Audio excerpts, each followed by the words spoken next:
다 같이 기도함으로써 하나님께 예배드리겠습니다. 베드로가 아직도 말을 하고 있는데 갑자기 빛나는 구름이 그들을 뒤덮었다. 그리고 구름 속에서 이는 내 사랑하는 아들이다. 나는 그를 좋아한다. 너희는 그의 말을 들어라 하는 소리가 들려왔다. 제자들은 이 말을 듣고서 얼굴을 땅에 대고 엎드렸으며 몹시 두려워하였다. 예수께서 가까이 오셔서 그들에게 손을 대시고 말씀하셨다. 일어나거라. 두려워하지 말아라. 그들이 눈을 들어서 보니 예수밖에는 아무도 없었다. 하나님 아버지, 예수님께서 영광의 모습을 나타내 보이실 때 율법을 대표하는 모세도 선지자를 대표하는 엘리야도 다 사라지고 오직 예수님만 남았다고 하였습니다. 그렇습니다. 오늘 예수님만 우리가 바라보며 예수님을 통해서만 오늘 하나님께 나와서 예배드리기를 원합니다. 하나님, 오늘 저희가 예수님의 피 공로 의지하고 나와서 드리는 저희 예배를 받아 주시옵소서. 예수님의 이름으로 기도했습니다. 아멘. 오늘 찬송하겠습니다. 오늘 화면을 보면서 같이 영상을 통해서 찬송하겠습니다. 오늘도 두 곡을 찬송하겠는데 첫 번째 곡은 찬송가 20장 큰 영광 중에 계신 주, 큰 영광 중에 계신 주라는 찬송 같이 우리가 영상을 보면서 찬송하겠습니다. 두 번째 곡은 지난 수요 예배 때 우리가 처음으로 소개해드리고 같이 불렀던 찬송입니다. 선한 능력으로라는 찬송입니다. 이 찬송은 좀 사연이 있죠. 그때 말씀드렸는데 다시 한번 말씀드린다면 독일의 그 바운헤퍼 목사님이란 분의 편지를 가사로 만든 곡입니다. 이 바운헤퍼 목사님은 2차 세계대전 때 그때 이제 히틀러가 수많은 사람을 죽이고 전쟁을 이길 때 그 독일 교회가 타락해서 히틀러를 히틀러의 편을 드는 걸 보고 그래서 올바른 독일 교회를 세워야 되겠다고 결심했습니다. 그분은 나중에 이제 히틀러 암살을 모의했다는 그런 죄목으로 투옥 중에 39살이란 정말 꽃다운 젊은 나이에 교수형으로 세상을 떠나게 되었습니다. 근데 그것이 너무나 안타까운 것은 그것이 바로 2차 대전 종전을 한 달밖에 남지 않은 그 시기에 목숨을 잃게 되었던 것이죠. 이 곡은 이제 버네프 목사님이 그 전 이제 마지막 성탄절 때 자기 약혼자에게 쓴 편지 내용입니다. 그 생애 이제 마지막 편지가 되겠죠. 감옥에서 자신의 죽음을 앞두고 있었지만 정말 두려워하거나 절망하지 아니하고 이 가사 내용대로 하나님의 선한 능력으로 자신이 보호를 받고 있고 그렇기 때문에 앞으로 일어날 일들을 믿음으로 기대한다는 그 내용입니다. 굉장히 암울하고 절망적인 분위기였습니다만 개인적으로도 그렇고 시대적으로 그렇습니다만 하나님의 선한 능력을 믿고 믿음으로 하나님께서 행하실 일을 기대해 본다. 또 기대해 보자 라고 권하는 그런 가사의 내용입니다. 우리도 지금 이렇게 어두운 시절 굉장히 답답하고 암울한 그런 시기를 보내고 있지만 이 가사 내용처럼 하나님의 그 선한 능력이 우리 모두를 감싸고 그렇기 때문에 믿음으로 하나님께서 행하실 일을 기대해 보겠다라고 다짐하며 또 우리 마음을 믿음으로 격려하면서 하나님을 찬양하는 그런 시간이 되었으면 좋겠습니다. 같이 찬양하겠습니다.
그 선하님의 고요히 감사여 그 놀라운 평화를 누리며 나 그대들과 함께 걸어가네. 나 그대들과 아내를 여네. 지나가 넘을 어둠의 날들이 무겁게 내 영혼 짓눌러도 오 주여 우릴 외면치 마시고 약속의 구원을 이루소서. 그 선한 힘이 우릴 감싸시니 믿음으로 일어날 일 기대하네. 주 언제나 우리와 함께 계셔. 하루 또 하루가 늘 새로워. 주께서 밝히신 작은 촛불이 어둠을 헤치고 타오르네. 그 빛에 우리 모두 하나 되어 온 누리에 비추게 하소서. 그 선한 힘이 우릴 감싸시니 믿음으로 일어날 일 기대하네. 주 언제나 우리와 함께 계셔. 하루 또 하루가 늘 새로워. 이 고요함이 깊이 번져갈 때 저 가슴 벅찬 노래 들리네.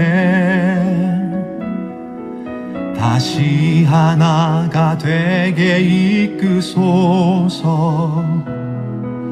당신의 빛이 빛나는 이 밤 그 선한 힘이 우릴 감싸시니 믿음으로 일어날 일 기대하네. 주 언제나 우리와 함께 계셔.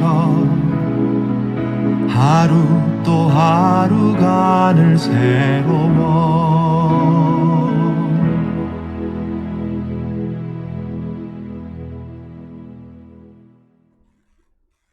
아멘. 광고 시간입니다. 화면을 보면서 광고 말씀드리겠습니다. 첫 번째 소식, 이제 사순절이 시작된다는 소식입니다. 이번 주 수요일, 2월 17일이죠. 수요일에는 사순절이 시작되는 제의 수요일이라고 합니다. 제의 수요일이라는 것은 이제 참회의 표시로 제를 이마에 또 몸에 바른다는 그런 의미의 표현입니다. 이 수요일부터 시작해서 사순절 하니까 40일 동안 경건한 마음과 회개로 사순절을 준비하고 예수님의 고난에 동참하고 또 묵상하는 그런 마음으로 사순절을 지내고 부활절을 우리가 맞이하게 되는 것이죠. 올해 부활절은 4월 4일이 되겠습니다. 그때까지 또 우리 경건한 마음으로 이 사순절을 지냈으면 좋겠습니다. 두 번째 소식입니다. 삶 공부가 시작이 되었습니다. 지난 주일부터 생명의 삶 줌으로 공부를 시작했고 말씀의 삶은 카톡과 밴드로 시작이 되었습니다. 또 이렇게 비대면 방식을 통해서라도 하나님 말씀을 계속해서 마음에 품고 새기고 묵상하는 시간들이 되었으면 좋겠습니다.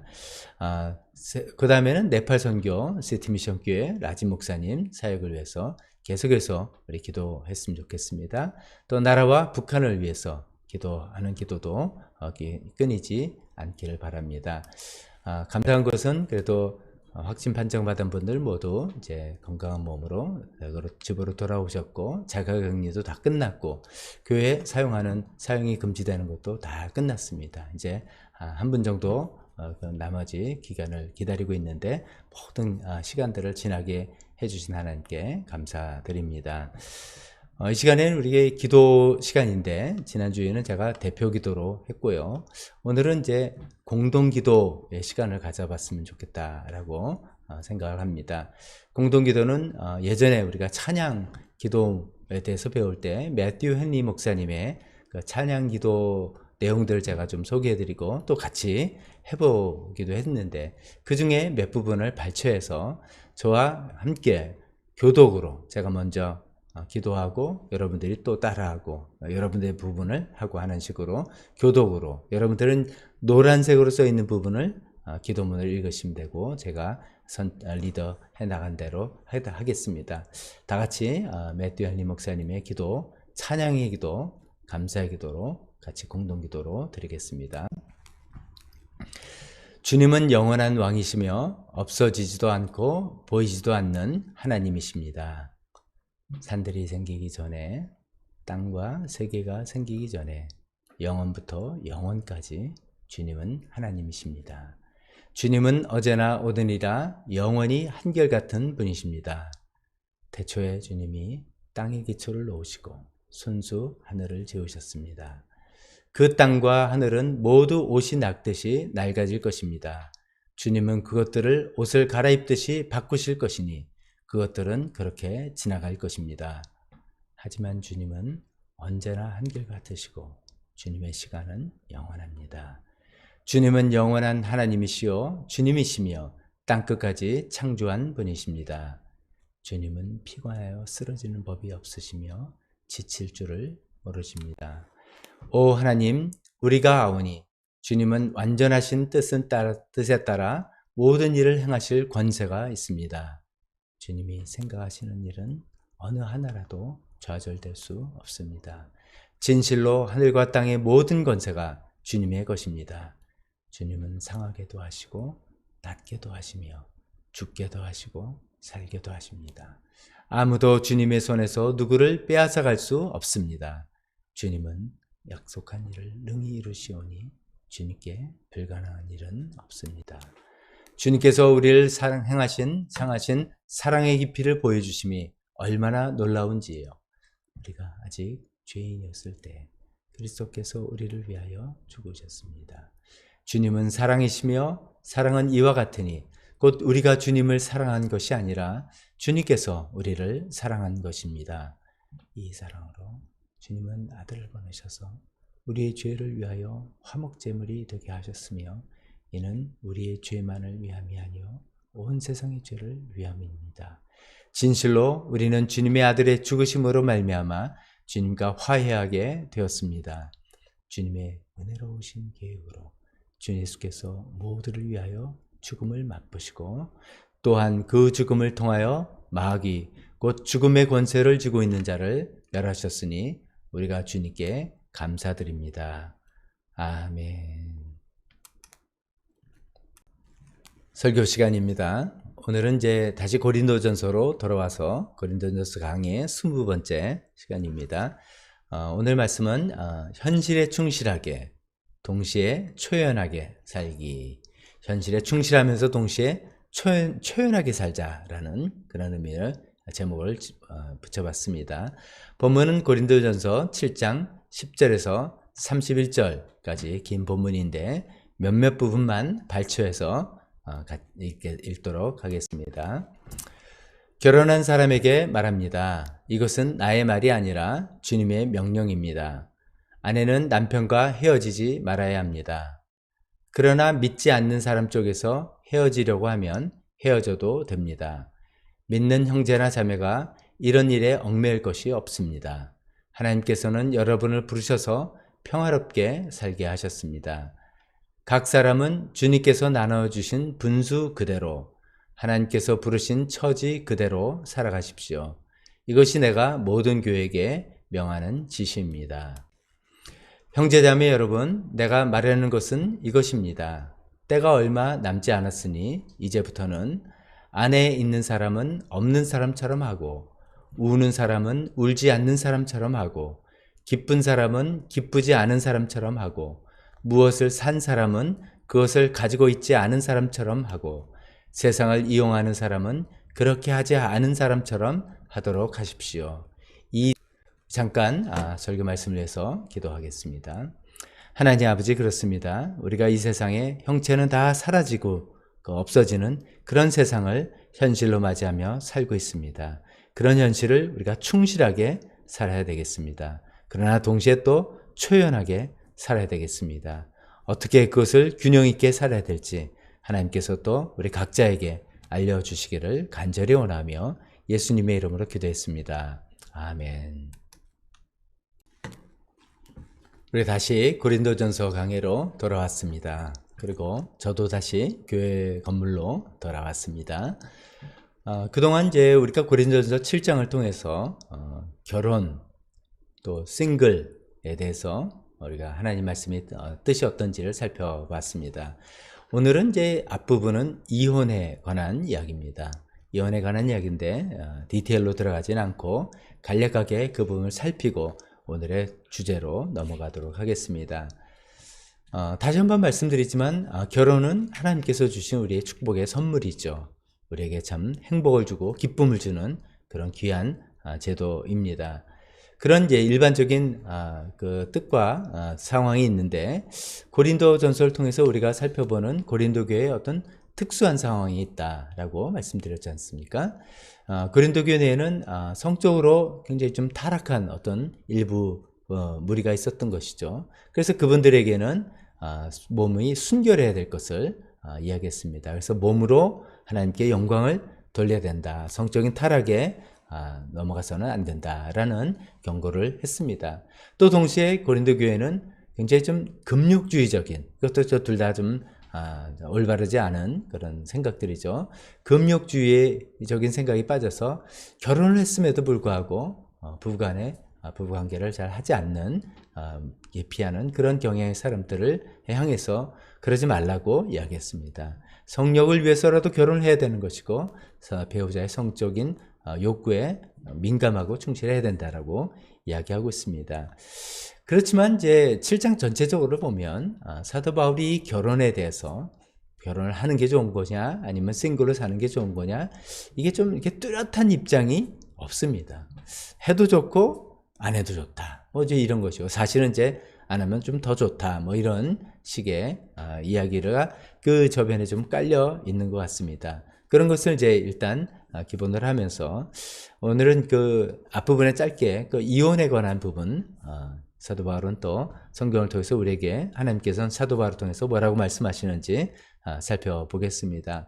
이혼에 대해서는 첫 번째 기본적으로 하지 말아라 라고 이야기하고 있습니다. 이혼을 하고 싶은 어떤 상황이 돼도 그것을 참 잘 견디는 것이 좋겠다라고 이야기하면서 그렇게 견뎌야 될 이유를 몇 가지를 이야기하고 있습니다. 잘 견디다 보면 믿지 않는 배우자가 주로 이제 남편이라고 여기 이야기하는데요. 믿는 아내로 말미암아 거룩하게 될 수 있다라고 이야기합니다. 두 번째는 자녀들이 또 거룩하게 된다라고 이야기하고 있습니다. 그리고 세 번째는 그 안 믿는 배우자가 믿는 당신을 통해서 예수님 믿게 될 수 있다. 그런 가능성이 있다라고 이야기하고 있습니다. 그런 이유들 때문에 이혼하고 싶은 마음이 있어도 잘 견디고 참으라고 이야기하고 있습니다. 그러나 허용하는 경우도 있죠. 좀 그런 이유들 때문에 우리 중에도 잘 견뎌나가서 아름다운 좋은 열매를 맺고 계시는 분이 있을 거라고 믿습니다. 기본적으로 이혼은 하지 말아라 하지만 또 허용이 되는 경우도 있다고 알려주고 있습니다. 이미 이제 복음서에서 예수님께서는 그 음행의 이유로 음행의 이유 외에는 이혼이 안 된다 이렇게 말씀하셨는데 그걸 이제 반대로 돌리면 음행은 이혼이 허용되는 경우다 이렇게 생각해 볼 수가 있는 것이죠. 자, 근데 오늘 이제 사도 바울은 여기서 또 다른 이유를 또 이야기하고 있습니다. 비신자 배우자, 믿지 않는 배우자가 이혼을 헤어지는 것을 이렇게 원한다. 그럴 때는 이혼을 해도 된다. 이혼이 허용된다라고 13절에 이야기하고 있습니다. 자, 이런 내용을 좀 우리가 생각해 볼 필요가 있습니다. 예수님께서는 유대 사회 안에 사셨습니다. 유대인들만 사는, 그러니까 모든 사람이 하나님을 믿는 또 인종적으로 유대인인 유대인 사회에서 사셨습니다. 그 예수님의 삶의 자리에서 음행 외에는 이혼이 허용되지 않는다라고 말씀하셨습니다. 근데 이제 사도 바울이 살고 있는 사도 바울의 삶의 자리는 좀 다르죠. 유대인이 좀 소수고 이방인들이 많은, 섞여서 사는 그런 사회에 거기 또 예수님을 믿는 신자가 아주 소수고 믿지 않는 비신자가 훨씬 더 많은, 그러니까 인종적으로 유대인과 이방인이 막 섞여 있고 신앙적으로도 믿는 자와 믿지 않는 자가 섞여 있어서 막 사는 그런 사회에서 사는 상황에서 새로운 변수가 생긴 것이죠. 아무도 배우자 남녀 둘 다, 남편과 아내 둘 다 예수님을 믿지 않은 사람이었을 것입니다. 그러다가 한쪽이 예수님을 믿고 난 다음에 그 다음에 오는 이 갈등을 어떻게 할 것인가 라는 그런 상황 속에서 믿지 않는 배우자가 그렇게 이혼할 것을 요구한다면 이혼을 해도 되는 것이다 라고 이야기를 했던 것입니다. 그러니까 예수님께서 딱 정해놓으신 그 상황과 다른 상황이 되어서 다른 상황 하에서 좀 이렇게 폭을 좀 넓혀 나가는 그런 것들을 우리가 볼 수가 있습니다. 만약에 이런 것을 우리가 좀 잘 염두에 둔다면, 비록 우리는 이제 사도도 아니지만 어떤 하나님의 기본적인 마음, 또 우리는 사도 바울 시대와 또 다른 어떤 상황이 있다면 그런 상황, 이런 것을 고려해 볼 때 좀 더 우리도 또 이렇게 폭넓게 생각해 볼 수도 있는 것인가라는 그런 생각을 조심스럽게 해봅니다. 즉 예를 들면 이런 것이죠. 성경에는 구체적으로 표시가 되어 있지 명시되어 있지 않지만 어떤 생명의 위협을 당한다. 예를 들어서 이제 배우자가 이제 폭력을 행한다라든지, 그것도 이제 가벼운 폭력이 아니라 아주 심한 폭력, 뭐 성폭력, 뭐 이런 것들이 있죠. 살해 위협, 뭐 이런 것들. 이런 생명이 위협을 당할 때, 생명의 위험에 처해 있을 때, 이런 상황이라면 어떻게 할 것인가. 성경에는 그런 이야기를 하지 않지만 우리가 또 한번 생각해 볼 필요가 있는 것이죠. 또 생존의 위협이 된다. 예를 들어서 남편이 생활 정권을 갖고 있는데 아내가 생활비를 주지 않는다. 자식들에게 생활비를 주지 않는다. 그래서 정말 단순한 생활 고호 정도가 아니라 생존이 불가능할 정도로 그 생활에 대해서 무책임한 그런 상황이다. 그래서 생존이 위협이 된다. 라고 할 때 그런 또 새로운 상황에서는 어떻게 할 것인가. 이런 것들은 성경이 나와 있지 않지만 우리가 여러 가지 고려를 해볼 때 조심스럽게 생각해 볼 수 있습니다. 즉 성경에 나온 어떤 내용을 율법조항처럼 딱 두 가지 조항, 딱 두 가지 상황만 이혼이 허용되는 것이야 라고 이렇게 생각하기보다는 우리가 하나님의 마음, 하나님의 일반적인 마음, 이런 것들을 우리가 잘 생각해 보는 것입니다.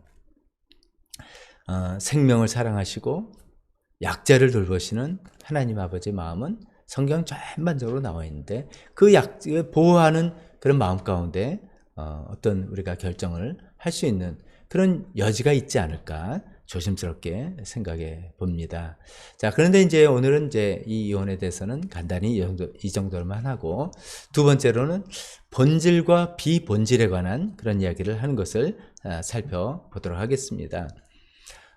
처음에 말씀드린 것처럼 사도 바울은 이 결혼에 관해서 아주 뚜렷하고 구체적인 어떤 입장을 이렇게 보이지 않습니다. 뭐 이렇게 말하는 것 같기도 하고 저렇게 말하는 것 같기도 하는 그런 애매모호한 그런 표현을 많이 쓰고 있습니다. 왜 그러냐 하면은 사도 바울 생각에 결혼 혹은 가정제도 이런 것은 본질적인 것은 아니다. 아주 이것이 본질적인 이슈가 아니라고 생각을 하고 있다는 것이죠. 무슨 말이냐? 앞에서는 결혼에 대해서 굉장히 구체적으로 이야기하지 않았느냐? 배우자의 성적 욕구에 민감해야 된다라고도 우리가 살펴봤고, 그렇기 때문에 각방을 쓰지 말라는 아주 구체적인 지침까지 줬지만, 그렇지만 이런 것들은 고린도 교인들이 물어보니까 하는 말이었다는 것입니다. 사도 바울 자체가 이런 결혼제도, 즉 결혼을 하는 것이냐, 싱글이냐, 이혼이냐, 재혼 등등 이런 여러 가지 결혼에 관한 여러 주제들이 이것이 사실은 본질적인 핵심적인 주제는 아니라는 그런 입장인 것이죠. 그러면 무엇이 본질이고 무엇이 이렇게 중요한 것인가? 17절과 20절과 24절에 세 번이나 강조한 이런 표현이 있습니다. 중요한 것은 하나님께서 나눠주신 분수 그대로 또 부르신 처지 그대로 살아가는 것이다 라는 것입니다. 그러면서 이제 이게 무슨 말인가 하면 이것을 설명해서 두 가지 예를 들고 있습니다. 하나는 할례의 예입니다. 할례를 받은 유대인의 혈통에서 태어난 사람, 또 할례를 받지 않은 이방인 혈통에서 태어난 사람. 그러면은 이방인은 꼭 반드시 할례를 받아야 되는 것이냐? 할례가 본질적인 것이냐? 그렇지 않다는 것이죠. 할례도 본질적인 게 아니고 비할례도 본질적인 게 아니고 정말 정작 중요한 것은 하나님의 계명을 잘 지키느냐 아니냐 이런 것이니까 그런 것에 거의 너무 구애받지 말아라. 뭐 필요하면 우리가 어떤 지침도 있고 뭐가 좋다, 뭐가 더 조금 낫다 이런 얘기는 할 수 있지만 그다지 중요한 것은 아니다라는 이런 말씀을 하는 것이죠. 또 두 번째에는 노예와 자유인에 대해서 이야기하고 있습니다. 이건 좀 더 좀 심각한 이야기죠. 그 당시에 노예 제도가 있는 사회 아니었습니까? 그 노예 중에 어떤 사람이 자유의 신분을 얻을 기회가 주어졌다면 그 잘 기회를 사서 자유인이 되는 것도 좋다. 하지만 어떻게 해서라도 자유인이 좀 되어보고 싶은 이런 것에 모든 생각과 마음을 다 쏟고 그러지 말아라. 지나치게 마음 쓰지는 말아라. 이런 얘기를 하고 있습니다. 어떻게 보면 좀 서운할 수도 있습니다. 사도 바울은 자기는 이제 노예가 아니니까 저렇게 속편한 이야기를 하는가 보다 라고 오해할 수도 있는데 사도 바울의 진심은 이제 그런 것은 아니죠. 사도 바울은 이렇게 이야기합니다. 우리가 사회적으로 신분이 어떻든 간에 신앙적으로는 우리 모두가 예수 그리스도의 종 아니냐, 예수님의 노예 아니냐 이런 것이죠. 또 동시에 신앙적으로는 예수 그리스도 안에서 자유인이다 이런 것이죠. 그러니까 사회적으로 노예라 할지라도 예수님 안에서의 자유인이고 사회적으로 자유인이라 할지라도 예수 그리스도의 종인 것이 우리의 신앙적인 또 영적인 신분 아니냐. 이것이 더 중요한 것이고 이것이 본질적인 것이다라는 그런 이야기를 하는 것이죠. 우리가 예수님 중심으로 생각을 해야 되는 것이지 이 세상과 사회 중심으로 사회 어떤 비교해서 그것을 레퍼런스로 해서 살아가는 것은 그건 좀 이렇게 비본질적인 것이다라고 이야기하는 것입니다. 그래서 오늘의 주제인 이제 그렇기 때문에 우리가 현실에 충실하지만 해야 되는 것이지만 이 현실의 어떤 것들 그건 비본질적인 것이기 때문에 좀 초연하게 살아보는 것이 낫겠다라고 이야기하고 있습니다. 그러면서 이제 세 가지 영역에 대해서 초연하게 살 것을 이야기하고 있습니다.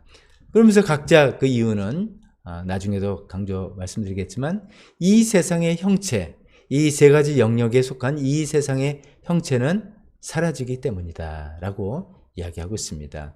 여기서는 이 세상의 형체라고 하는 것에 이 형체라는 그 용어는 형식, 또 겉모양, 껍데기 혹은 유행 뭐 이런 뜻을 담고 있습니다.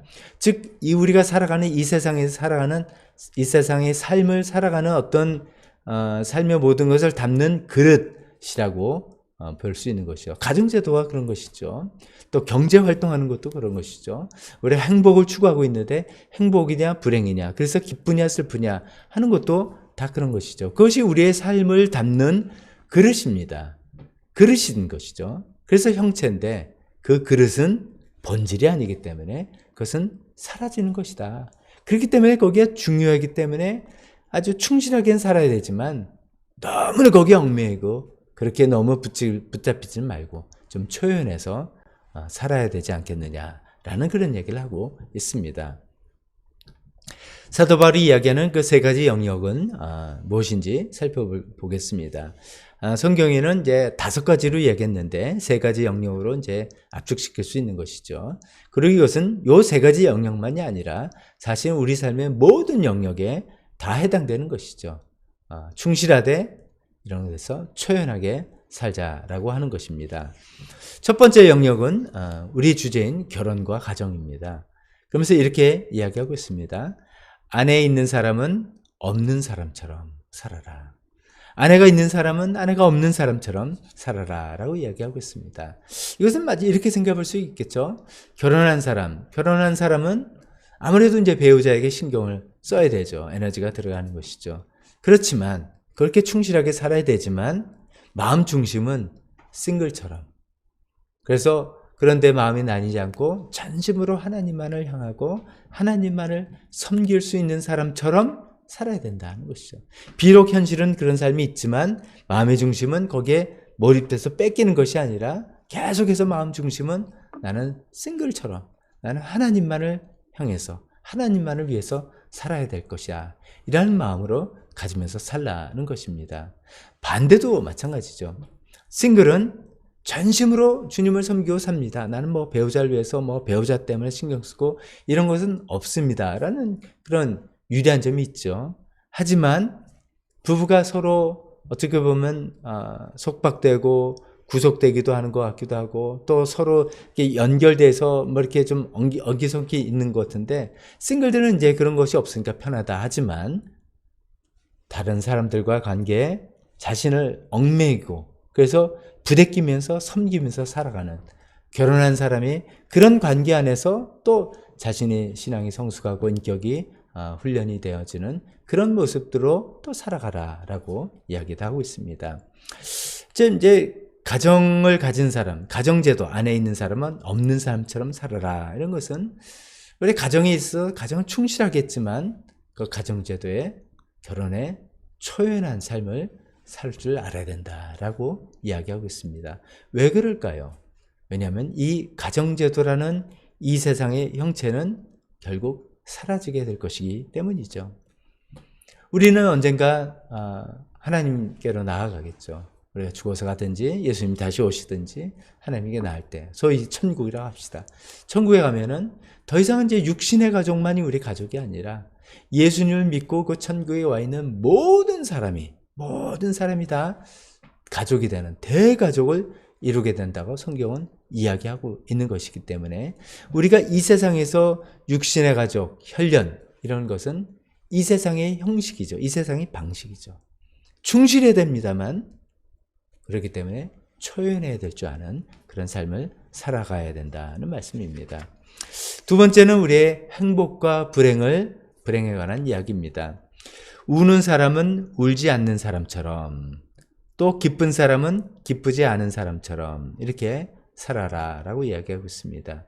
우는 사람, 어떤 불행이죠. 근심과 슬픔, 큰 비극 이런 것입니다. 그런 걸로 인해서 우는 경우를 생각해 볼 수 있습니다. 그러나 우는 사람은 울지 않는 사람처럼, 왜냐하면 우리를 울게 하는 그 원인과 이유가 영원히 지속되지가 않기 때문이라는 것이죠. 우리가 일반적으로도 뭐 세월이 약이다 뭐 이렇게도 표현하고 있는데, 그뿐만 아니라 그 우리로 하여금 울게 하는 그 사실은 때로는 우리를 웃게도 하는 그런 일도 있습니다. 아브라함과 사라가 이삭을 낳을 때 그 이삭의 이름이 웃음이지 않습니까?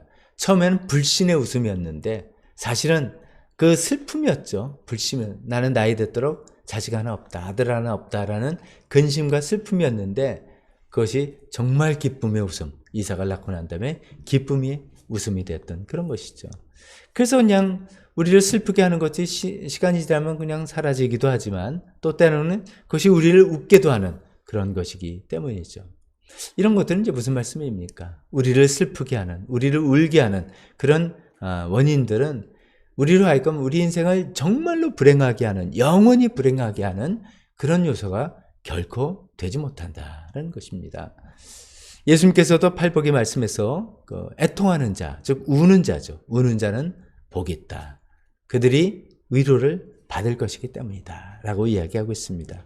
하나님의 위로가 언젠가는 우리에게 임하기 때문에 우는 사람은 나는 정말 내 인생은 좀 슬픈 인생이야. 그래서 슬픔에 울음에 빠져 있는 것이 아니라 울지 않는 사람처럼 위로를 받고 살아가는 우리가 되었으면 좋겠습니다.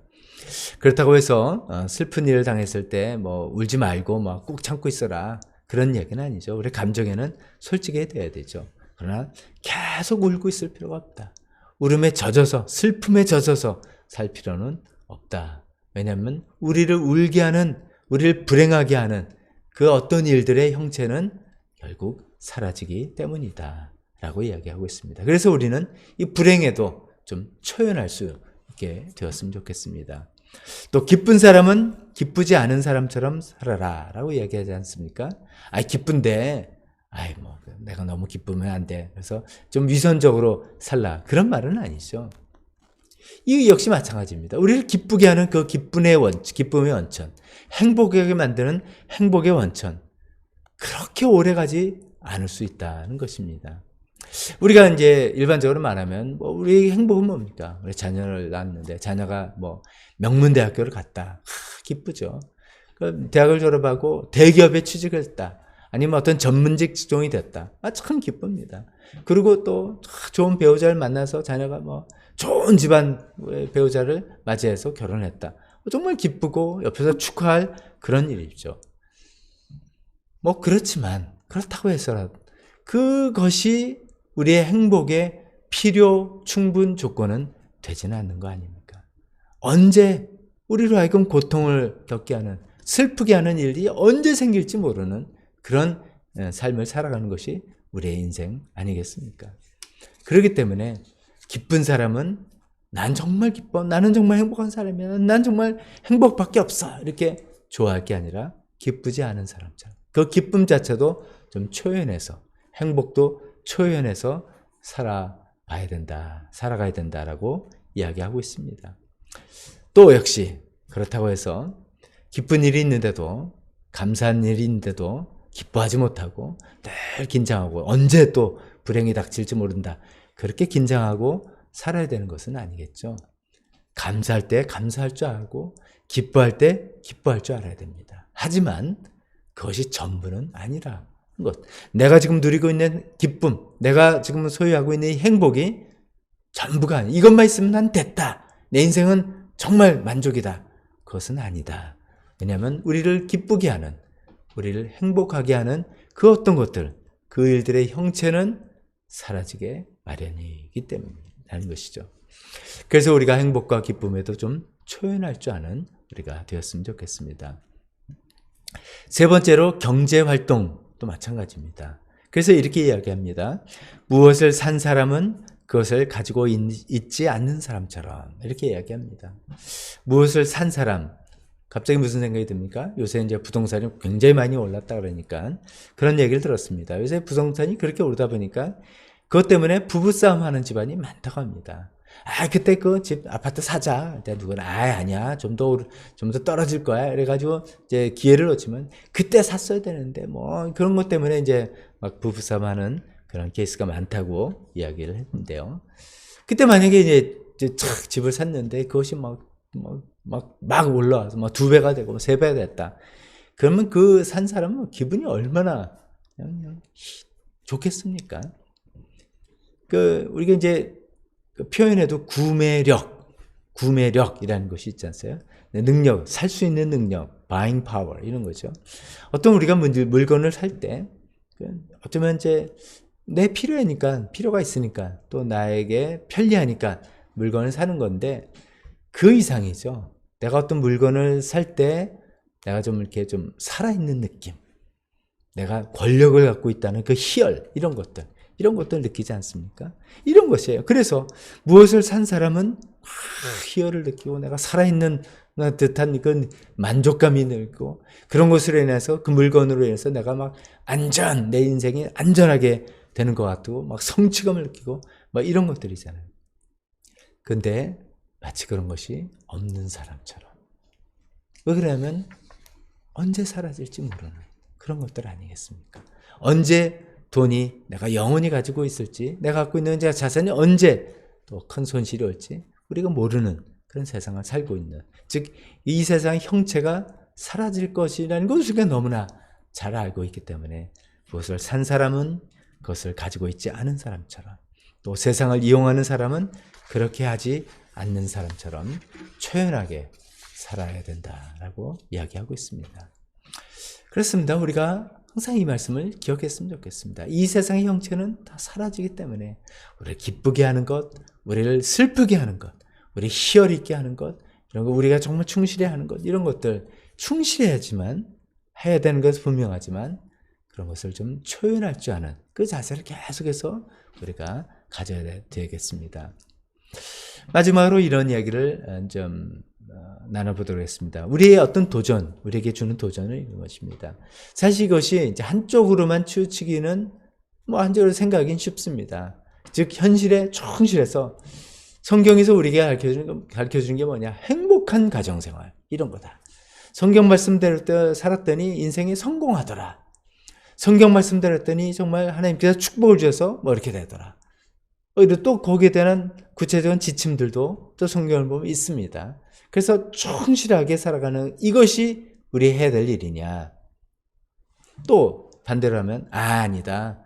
그런 것들은 이 세상의 형체가 사라진다고 하지 않았느냐. 그러니까 다 초연해야 된다. 그래서 그런 것도 가정도 필요 없고 경제활동도 필요 없고 그냥 기쁨도 감사도 그냥 이래야 된다.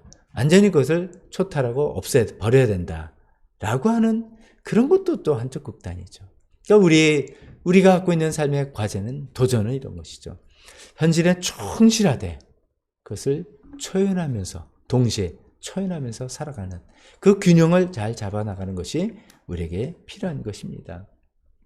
왜 그러냐면 왜 우리가 현실에 충실하게 살아야 되냐 하면은 현실에 충실하게 살아나가 볼 때 우리가 배우는 것이 있고 우리가 변하는 것이 있는 것이죠. 이 현실은 본질은 아닐지라도 우리가 본질을 연습하게 하는 훈련장이기 때문입니다. 연습을 대충 하면 절대로 늘지 않죠. 연습은 정말 실전처럼 열심히 최선을 다해서 충실하게 살아나갈 때 실력이 느는 것처럼 우리 변화가 오고 인격이 깎여지고 우리가 정말 예수님 닮는 삶으로 되어져 가기 때문이죠. 결혼 생활도 그래서 의미가 있습니다. 결혼은 물론 우리에게 기쁨을 주고 행복을 줍니다.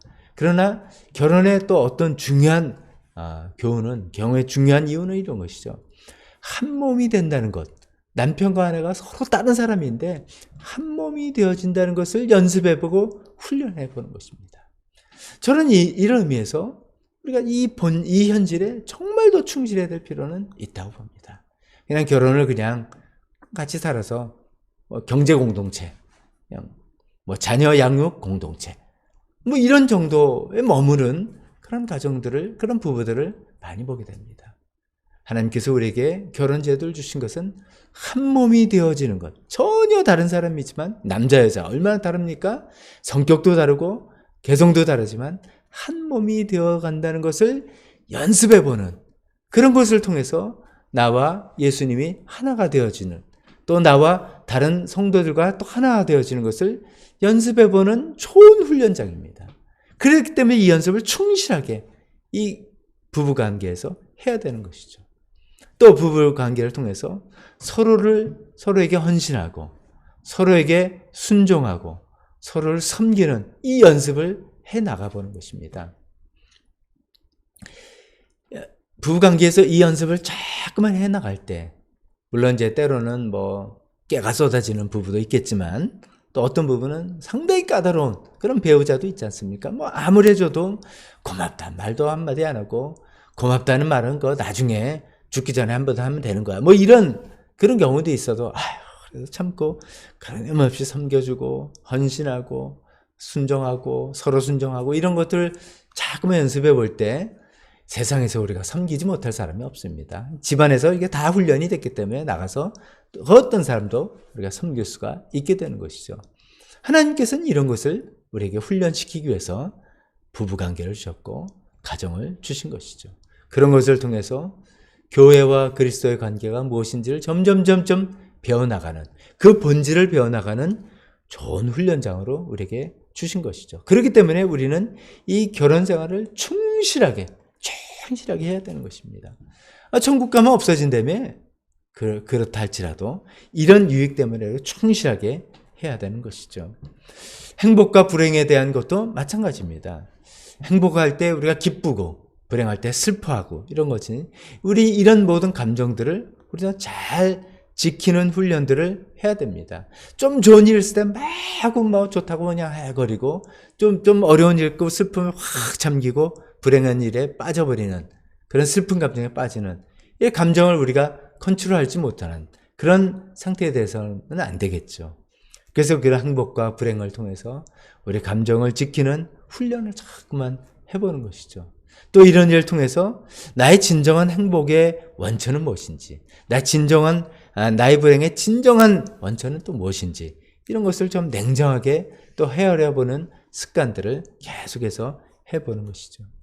또 나의 감정을 자기 마음대로 그냥 부려가지고 관계들 깰지언정 내 감정에 난 충실하고 싶다 이런 것이 아니라 나의 감정을 다스리고 컨트롤해서 또 상대방을 배려하는 훈련들을 이런 걸 자꾸만 해보는 것이 행복과 불행 또 감정 이런 것 슬픈 일이나 기쁜 일일 때 그냥 그대로 그냥 흘러가는 것이 아니라 그것이 아닌 것처럼 컨트롤해보고 관리해보고 조정해보는 연습들을 계속 해나갈 때 우리 관계를 아름답게 계속 만들어 나갈 수 있고 우리 감정을 올바로 컨트롤할 수 있게 되는 것이죠. 경제활동은 두말할 것도 없죠. 돈을 버는 능력, 또 돈을 관리하는 능력, 돈을 잘 쓰는 것, 베푸는 능력 이런 것들 자꾸만 이런 걸 통해서 그러기 위해서 우리가 땀 흘려서 일하고 정말 애써서 이것을 돈을 벌어나가는 이런 것들 우리 생활의 기본이고 필수 아니겠습니까? 이런 것들을 우리가 충실하게 해나갈 때 우리 자신이 변하게 될 뿐만 아니라 하나님께서는 그런 모습을 보시고 우리 인생을 평가하시기 때문입니다. 그렇기 때문에 우리는 현실에 충실해야 됩니다. 본질이냐? 본질은 아닐 수 있습니다. 이 세상의 형체에 사라지는 것처럼 사라질 수 있습니다. 그러나 이 현실에 충실해야 된다는 말씀을 거듭거듭 강조드립니다. 하지만 이 현실에 충실하다 보니까 이것이 또 전부인 양 매몰되지 말자 이거죠. 이 현실에 너무 몰입하지 말고 이 현실에 너무 또 지배당하지도 말아야 된다라고 하는 말씀이 오늘 말씀의 요지입니다. 그래서 가정생활에도 아내가 있는 사람은 없는 사람처럼 초연해서 살아가는 것을 연습해보고 또 우리가 기뻐하는 사람은 기뻐하지 않는 사람처럼 우는 사람은 울지 않는 사람처럼 우리 행복 불행에 이 세상에서 말하는 행복과 불행한 기준 때문에 막 기뻐하고 슬퍼하고 모든 것을 가진 것 같고 모든 것을 잃어버린 것 같은 그런 마음에 흔들리지 않아 초연하는 연습 그것은 본질이 아니기 때문에 이 형체는 사라질 것이라는 것을 자꾸만 우리가 연습하고 훈련하는 것이죠. 경제활동도 그런 거죠. 돈을 버는데 우리가 혈안돼서는 안 됐습니다. 돈이 많은 것들을 우리가 해결해 주지만 그것이 우리 모든 것이 아니기 때문에 또 그런 것을 이용해서 우리 모든 에너지와 시간을 거기다 다 쓸 수만은 없고 그래서 우리 좀 주님에서 살아봅시다 할 때 생활이 어려워서 생활하는데 힘들어서 이렇게 말하는 어처구니 없는 일이 돼서는 안 된다는 것이죠. 우리가 본질이 아닌 것에 너무 몰입해서는 안 된다. 또 그런 것들에 너무 지배를 당해서는 안 된다라고 말씀드렸습니다. 행복한 가정, 좋은 부부관계 너무나 보기 좋습니다. 그러나 가족 지상주의, 우리 가족만 행복하는 것이 최고야. 하나님도 뒷전이고 교회도 뒷전이고 사회도 뒷전이고 우리 가족만 행복하면 돼. 가족 지상주의죠. 아닙니다. 다 사라지는 것입니다. 그 영체는 사라지는 것을 영원한 것인 양 붙들지 않기를 바랍니다. 이 세상의 기준점을 삼은 행복과 불행. 우린 다 행복해야 되고 불행한 걸 피해야 됩니다만 그 행복과 불행의 기준이 이 세상의 것이라는 것에서 우리 행복과 불행을 삼는다면 그것도 아닌 것이죠. 거기에 초연해야 될 것입니다. 이 세상의 형체는 다 사라진다는 것. 그래서 본질을 붙들어야 되는데 비본질이라고 할 수 있는 이 현실에도 충실하지만 또 그런 것에 초연해서 살아가는 것을 자꾸만 연습해보는 저와 여러분들 다 되었으면 좋겠습니다. 어떻게 하면 이것을 우리가 충실하면서 또 초연할 수 있는가? 이것은 어떻게 보면 각자의 몫입니다. 우리 각자의 삶의 자리와 상황이 다 다르기 때문이죠. 성령님께서 도우실 것입니다. 우리가 진심으로 현실에 충실하면서 또 현실을 초연하면서 살아야 되겠다라고 생각할 때 하나님, 제가 너무나 몰입하고 있는 것은 무엇입니까? 제가 너무나 지배당하고 있는 것은 무엇입니까? 기도할 때 알려주시라 믿습니다. 또 한편으로는 하나님, 제가 너무나 충실하지 않은 그런 것들이 있습니까? 성실하게 살지 않는 그런 것들이 있으면 그건 무엇입니까? 또 기도할 때 알려주시라 믿습니다. 그런 것을 잘 성령님의 도움을 받아서 이 현실에 충실하되 현실을 또 초연하게 살아갈 수 있는 저희 모두가 되었으면 좋겠습니다. 시간 우리 잠깐 헌신 시간 갖겠습니다. 잠깐 기도하면서 우리가 이런 기도를 하나님께 드려보면 좋겠습니다. 이런 질문을 던져봅시다. 나는 정말 나의 현실의 삶에 충실하고 있나? 결국 사라질 거라는 생각 때문에 혹시 대충 사는 것은 아닌가? 최선을 다하지는 않는가? 본질은 우리의 현실은 우리 본질을 위한 삶의 연습장이고 훈련장이다 라고 말씀드렸습니다. 우리를 다루고 우리를 훈련시키는 귀한 훈련장입니다. 충실해야 됩니다. 최선을 다해야 됩니다. 그런 것이 있다면 또 마음을 바로잡고 또 회개하고 하나님께서 우리에게 주어진 현실, 가정생활, 또 행복과 불행, 또 경제생활, 그 밖에 어떤 것들, 모든 것들 다 충실하게 살아가 보도록 합시다. 또 동시에 이런 질문을 던져보는 것이죠. 현실의 삶에 나는 초연한가? 아니면 거기서 너무나 몰입되어 있는 것인가? 그것이 조금만 흔들려도 내 마음이 안절부절하고 있는 그런 것은 아닐까? 결국 사라질 껍데기입니다. 그런 것들에 너무 지배당하지 않도록 하나님의 도우심을 구하고 기도하는 시간 우리 잠깐 갖도록 하겠습니다.